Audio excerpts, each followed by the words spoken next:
કઈ ભાષામાં વાત કરીએ? અંગ્રેજી ભાષામાં વાત કરીએ તો કુલ લાગે કે પછી આપણી માતૃભાષામાં વાત કરીએ તો બોલવાવાળા અને સાંભળવાવાળા માટે સારું લાગે. તો જોઈએ એક એવું નાટક જેમાં છે ગુજરાતી ભાષામાં ભણતા બાળક અને તેમના પપ્પા અને અંગ્રેજી ભાષામાં ભણતા બાળક અને તેમના પપ્પા. આ નાટકનું નામ છે માતૃભાષાનું મહત્વ. જય માતાજી, જય માતાજી. હાય, ગુડ મોર્નિંગ, ગુડ મોર્નિંગ. આવો આવો સુનિલભાઈ. ચાલ આપણે રમીએ.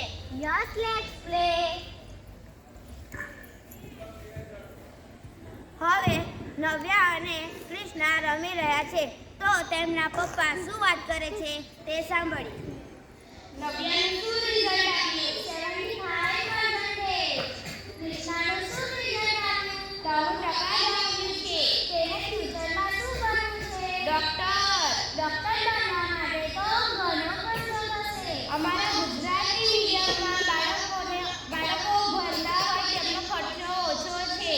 અમારી નવ્યાની ઇંગ્લિશ મીડિયમમાં સ્ટડી બહુ જ કોસ્ટલી છે.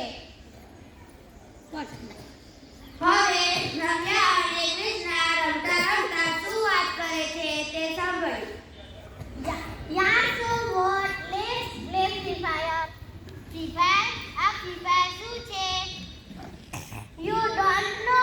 It is mobile game. ના, મને ફ્રી ફાયર વિશે કશી નથી ખબર, પણ હું તો બધા બાળકો સાથે બહાર જઈને ચેસ, કેરમ, ખોખો, ક્રિકેટ વગેરે રમું છું. With family so boring. હવે નવ્યા અને કૃષ્ણાના પપ્પા શું વાત કરે છે તે સાંભળી. કૃષ્ણા બેટા અહીં આવ. Navya come here. અંકલે આયમ તો સમજાવ. Johnny yes papa. Johnny yes papa. Eating sugar no papa. Telling lies, no papa. Open your mouth. સરસ બેટા. Krishna now your turn. ભૂલો ભલે બીજું બધું, મા બાપને ભૂલશો નહીં. અગણિત છે ઉપકાર એના, એ કદી વિસરશો નહીં. Very good. પણ મને એક પ્રશ્ન થાય છે કે તમારી કૃષ્ણા બોર્ડની એક્ઝામ આપી શકશે? કારણ કે તેમાં ઇંગ્લિશ ફરજિયાત હોય છે. હા, ચોક્કસ આપી શકશે. તે માતૃભાષા ભણે છે, તેથી તેનો માતૃભાષા ઉપરનો પાયો પાકો છે. તેને અંગ્રેજી પણ ખૂબ સારું આવડે છે.